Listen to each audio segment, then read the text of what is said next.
Exodus chapter 19 and verses 4 through 6. Exodus chapter 19 and verses 4 through 6. Here Israel is at the foot of Mount Sinai. And God wants to make a covenant with Israel. He wants to get married with Israel. So God is proposing. Notice Exodus 19, 4 through 6. You have seen what I did to the Egyptians, and how I bore you on eagle's wings, and brought you to myself. Now therefore, if you will indeed obey my voice and keep my covenant, then you shall be a special treasure to me above all people. For all the earth is mine, and you shall be to me a kingdom of priests and a holy nation.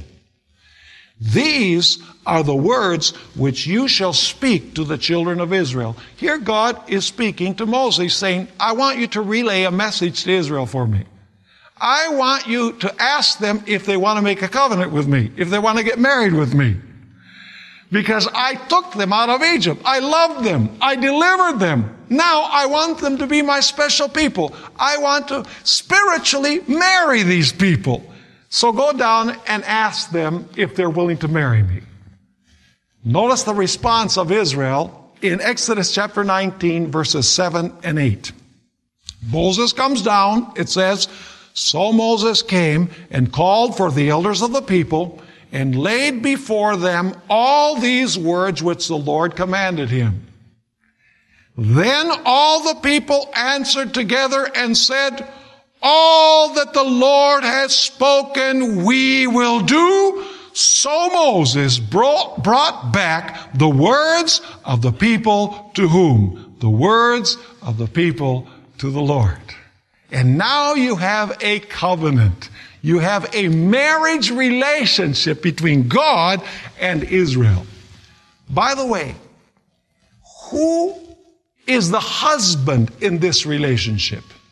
It is God who is the husband. And Israel is the bride. Now, I want you to notice that marriage always has obligations, doesn't it?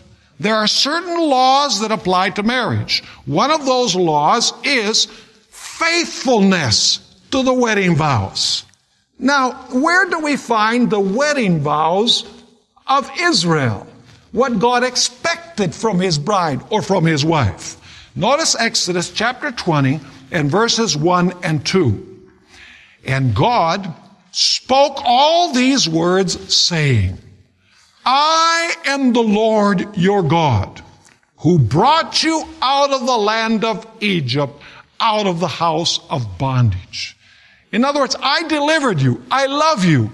You know, it's not because you were good, but because of my grace and because of my love for you that I took you out of Egypt. And therefore, now I want you to be my people. I want you to be my peculiar treasure. I want you to be my wife. But there are certain laws of marriage which must be obeyed. So what does Jesus then give Israel? He gives them what? The 10 Commandments. The 10 Commandments are the law of marriage. It's what God expects from Israel. It's what God expects from the marriage. He expects his bride or he expects his wife to be faithful to him. Now, we're not going to read the 10 Commandments. You have them on your sheets, and you've read many times the 10 Commandments. But I want you to remember that the 10 Commandments are the law of marriage.